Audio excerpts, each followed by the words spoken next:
సంఖ్యాకాండము 20వ అధ్యాయము. మొదటి నెలయందు ఇశ్రాయేలీల సమాజము సీను అరణ్యమునకు రాగా ప్రజలు కాదేశులో దిగిరి. అక్కడ మిర్యాము చనిపోయి పాతిపెట్టబడెను. ఆ సమాజమునకు నీళ్లు లేకపోయినందున వారు మోషే అహరోనులకు విరోధముగా పోగైరి. జనులు మోషేతో వాదించుచు, అయ్యో, మా సహోదరులు యెహోవా ఎదుట చనిపోయినప్పుడు మేమును చనిపోయిన ఎడల ఎంతో మేలు. అయితే మేమును మా పశువులను ఇక్కడ చనిపోవునట్లు ఈ అరణ్యములోనికి యెహోవా సమాజమును మీరేలా తెచ్చితిరి? ఈ కానిచోటికి మమ్ము తెచ్చుటకు ఐగుప్తులో నుండి మమ్మును ఏల రప్పించితిరి?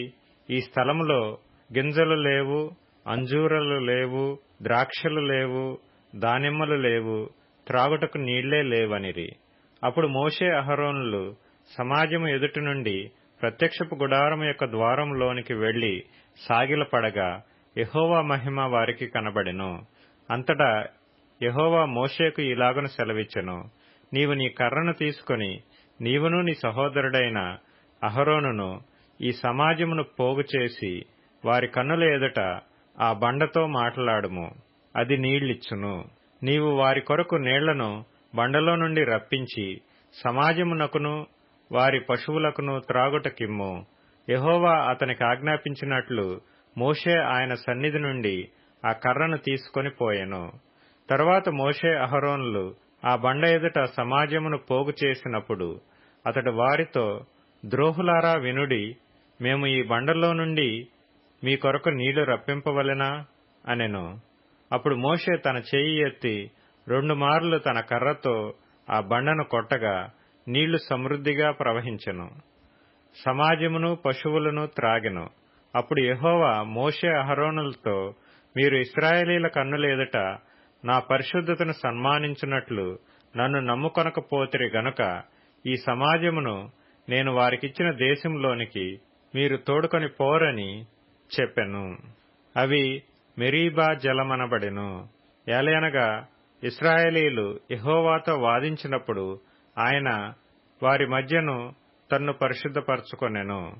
మోషే కాదేశు నుండి ఎదోము రాజునొద్దకు దూతలను పంపి, నీ సహోదరుడగు ఇశ్రాయేలు అడుగునదేమనగా, మాకు వచ్చిన కష్టము యావత్తును నీకు తెలిసినది. మీ పితరులు ఐగుప్తునకు వెళ్ళిరి. మేము చాలా దినములు ఐగుప్తులో నివసించితిమి. ఐగుప్తీయులు మమ్మును మా పితరులను శ్రమపెట్టిరి. మేము యెహోవాకు మొరపెట్టగా ఆయన మా మొరను విని దూతను పంపి ఐగుప్తులో నుండి మమ్మను రప్పించెను. ఇదిగో మేము నీ పొలిమేరల చివర కాదేశు పట్టణంలో ఉన్నాము. మమ్మను నీ దేశమును దాటి పోనిమ్ము. పొలములలో బడి అయినను ద్రాక్ష తోటలలో బడి అయినను వెళ్ళము. బావల నీళ్లు త్రాగము. రాజమార్గమున నడిచిపోయేదము. నీ పొలిమేరలను దాటు వరకు కుడివైపునకైనను ఎడమ వైపునకైనను తిరగకుండా పోయేదమని చెప్పించెను. ఎదోమీయులు, నీవు నా దేశంలో పడి వెళ్లకూడదు, నేను ఖడ్గముతో నీకు ఎదురుగా వచ్చేదను సుమి అని అతనితో చెప్పగా, ఇశ్రాయేలీలు, మేము రాజమార్గముననే వెళ్ళెదము. నేనును నా పశువులను నీ నీళ్లు త్రాగునెడల వాటి విలువ నిచ్చుకొందును. మరేమీ లేదు, కాలినడకనే దాటిపోవుదుము అంతే అని అతనితో చెప్పినప్పుడు అతడు, నీవు రానేకూడదనెను. అంతటా ఎదోము బహు జనముతోనూ మహాబలముతోనూ బయలుదేరి వారికెదురుగా వచ్చెను.